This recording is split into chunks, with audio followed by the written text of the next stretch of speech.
Hello dear students, कैसे हैं आप। उम्मीद है आपकी तैयारी जो है आने वाली परीक्षा के लिए बेहतर चल रही होगी। तो उसी की एक कड़ी में हमने भी एक कदम अपना जोड़ने की कोशिश की है। आप लोगों के लिए मैं मॉडल क्वेश्चंस पेपर प्रोवाइड करने की कोशिश करी हूँ, बैक टू बैक प्रोवाइड करने की कोशिश करी हूँ, ताकि आप लोगों को अच्छे से प्रिपरेशन आपकी हो सके। तो without wasting our time start करते हैं। तो चैनल को सब्सक्राइब नहीं किया तो सब्सक्राइब कर लीजिए, नोटिफिकेशन ऑन करना मत भूलिए। तो ये हमने कॉमर्स सब्जेक्ट के लिए क्लास 12 का लेखापाल का सब्जेक्ट का पेपर है।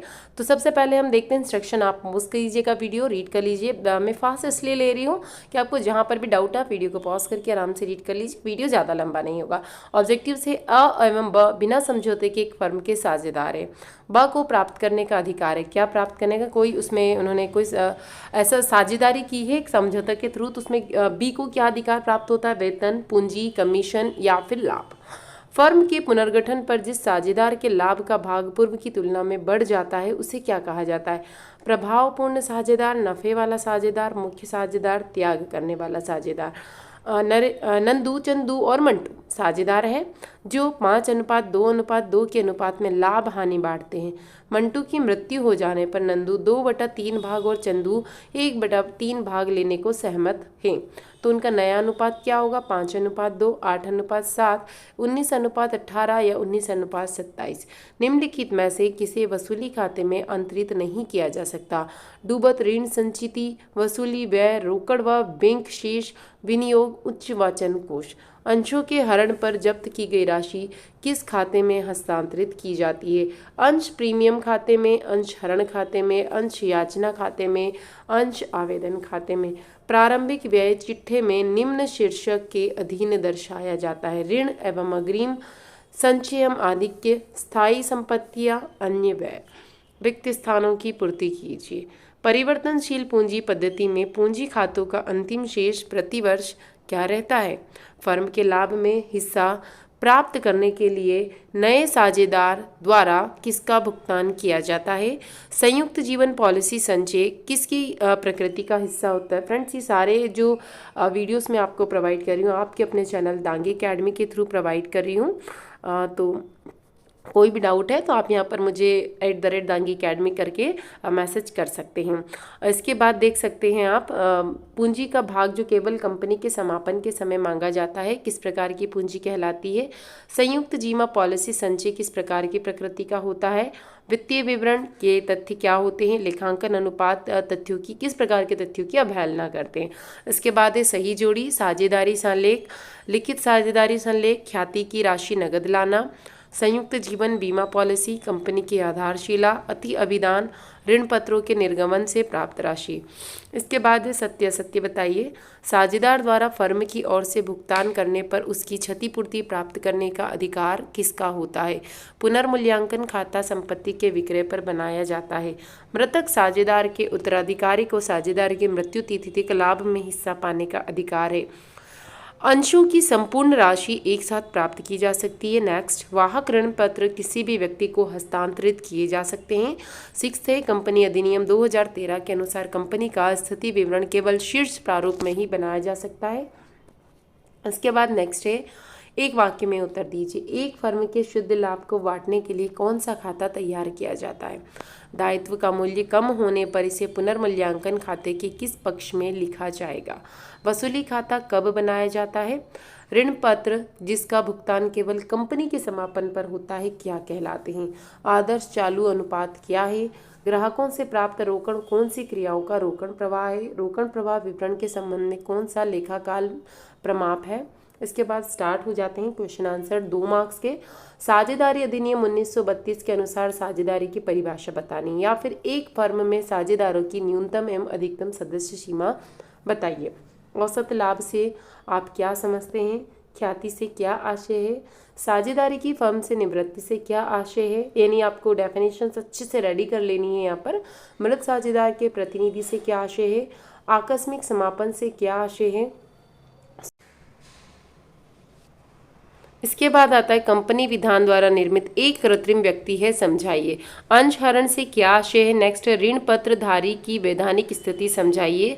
ऋण पत्र क्यों निर्मित किए जाते हैं। वित्तीय विवरण से क्या आशय है। लाभ हानि विवरण से क्या आशय। थोड़ा सा प्रिंटिंग मिस्टेक है यहाँ पर मैं रीड कर रही हूँ, आप इसको अच्छे से नोट कर लीजिए।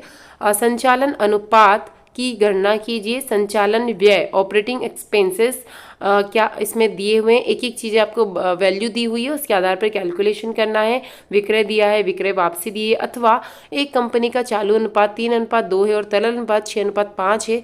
स्टॉक का मूल्य 36,000 है, तो चालू दायित्व आपको ज्ञात करना है। रोकड़ बहाव विवरण से क्या समझते हैं, या रोकड़ वल्प से क्या आशय है। भिन्न दशाओं में एक साझेदार भर्म से अवकाश ग्रहण कर सकता है। किसी साझेदार की मृत्यु हो जाने पर उसके कानूनी उत्तराधिकारी को देय गणना आप किस प्रकार करेंगे, ये आपको निकालना है। उसके बाद नेक्स्ट, अंशधारी एवं ऋणधारी में अंतर स्पष्ट कीजिए और एक्स लिमिटेड ऋण पत्रों की विशेषताएं बताइए। 18th क्वेश्चन है, एक्स लिमिटेड ने 100 वाले 20,000 समता अंश जनता में निर्मित किए हैं। संपूर्ण राशि एक मुश्त प्राप्त हो गई। एक्स लिमिटेड की पुस्तकों में नकल प्रविष्टियाँ कीजिए, आपको प्रविष्टियाँ करके यहाँ पे बतानी है। अथवा समता अंश एवं पूर्वाधिकार अंश में अंतर स्पष्ट कीजिए। एक अच्छे वित्तीय विवरण के आवश्यक गुणों का वर्णन कीजिए। एक कंपनी के चिट्ठे में निम्नलिखित मदों को किन मुख्य शीर्षकों के अंतर्गत प्रदर्शित किया जाता है। अयाचित लाभांश, ब्रांड एवं व्यापारिक चिन्ह, पूर्वदत्त व्यय। नेक्स्ट क्वेश्चन है, सोहन एवं मोहन एक फर्म में 3:2 के अनुपात में लाभ बांटने वाले साझेदार हैं।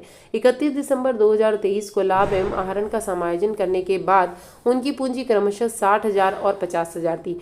वर्ष के अंतिम खाते बना लेने के बाद ज्ञात हुआ कि पूंजी पर 5% ब्याज नहीं दिया गया, जैसा कि साझेदारी समझौते में प्रावधान था। व्यापार का शुद्ध लाभ 24,000 था तथा प्रत्येक साझेदार ने 10,000 आहरित किए थे।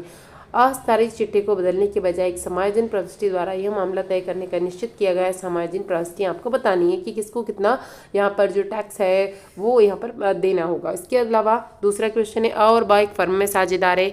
1 जनवरी 2017 को उनकी पूंजी क्रमशः 25,000 और 20,000 थी।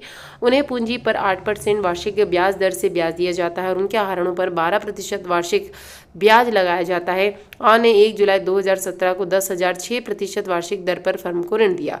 बा को 5,000 वेतन पाने का अधिकार है। उनके आहरण पर ब्याज ₹600 और 500 लगाया गया। 31 दिसंबर 2017 को समाप्त होने वाले वर्ष का लाभ समायोजन के पूर्व 25,000 था। लाभ हानि नियोजन खाता तैयार कीजिए, आपको पूरी डिटेल बतानी है, पूरी सारणी बनानी है। और समाप्त होने वाले वर्ष का लाभ समायोजन के पूर्व 25,000 था। लाभ हानि का नियोजन खाता आपको तैयार करना है। और उसके बाद नेक्स्ट क्वेश्चन है, 1 जनवरी 2019 को ख्याति का मूल्यांकन विगत 4 वर्षों के औसत लाभ के 2.5 वर्षीय क्रय के आधार पर ज्ञात कीजिए। विगत वर्षों के लाभ हानि आपको यहाँ पर टेबल बनी हुई है, इसके अनुसार आपको निकालने हैं। इसके बाद दिया है नेक्स्ट क्वेश्चन, ए एवं बी एक फर्म में साझेदार है जो 2:3 में लाभ हानि विभाजित करते हैं। उन्होंने सी को 1/6 भाग के लिए साझेदार बनाया। प्रवेश के समय उनकी स्थिति का विवरण आपको इसमें दिया हुआ है, कितनी पूंजी है, राशि है, संपत्ति है और उसके बाद कितना क्या प्रॉफिट हुआ है, लेनदार, देनदार, देय विपत्त, अदत्त और पूरा योग दिया है। इसके अनुसार आपको ये सारी चीज़ें निकालना है। सी के प्रवेश पर निम्नलिखित सहमति बनी। पहली, सी पूंजी के लिए 40,000 पूंजी के लिए लाएगा और ख्याति के लिए 20,000 निजी रूप से पुराने साझेदार को देगा। ख्याति का मूल्यांकन 14,000 किया गया है। देनदार पर 5% संचिति का निर्माण किया जाए। संयंत्र का मूल्य 10,000 से बढ़ाया जाए। पुनर्मूल्यांकन खाता आपको बनाना है। एक्स लिमिटेड ने एक अंशधारी के 10 रुपये वाले पूर्ण या 3 अंशों को जब्त कर लिया। अंशधारी ने आवेदन पत्र के 3 रुपये प्रति अंश को दे दिए, लेकिन आवंटन के समय 4 रुपये अंतिम याचना में 3 रुपये प्रति अंश न दे सका। अंशों के हरण की पंजी प्रविष्टि आपको यहाँ पर ज्ञात करनी है। अथवा ब लिमिटेड ने 100 रुपीज़ वे 5,000 अंश ₹10 प्रीमियम पर निर्गमित किए, जो इस प्रकार दे हैं। आवेदन पर ₹20, आवंटन पर 50 प्रीमियम सहित एवं याचना पर 40 रुपये प्रति अंश। एक कंपनी की पुस्तकों में आवश्यक पूंजी की प्रविष्टियाँ आपको बतानी है। उसके बाद यहाँ पर टेबल बनी हुई है, यानी क्रियाओं के रोकन प्रवाह की आपको गणना करनी है, जो यहाँ पर दिया है विवरण, लाभ हानि का आदि के देनदार, अदत्त किराया, ख्याति, पूर्वदत्त बीमा, लेनदारी, सारी चीज़ें बनी हुई है और पूरी गणना आपको करनी है।